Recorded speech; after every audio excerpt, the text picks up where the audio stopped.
গরম হয়ে গেছে কড়াই, এবার পরিমাণ মতো তেল দিয়ে দেবো। তেজপাতা ফোড়ন দিয়ে দিলাম, জিরে ফোড়ন।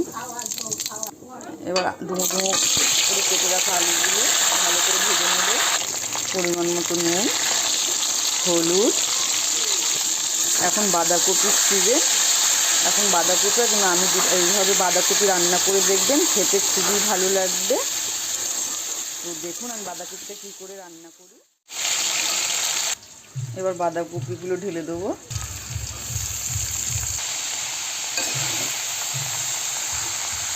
এভাবে একটু নাড়িয়ে দিতে হবে, কারণ কড়াইটা ভর্তি হয়ে গেছে অনেক বাঁধাকপি।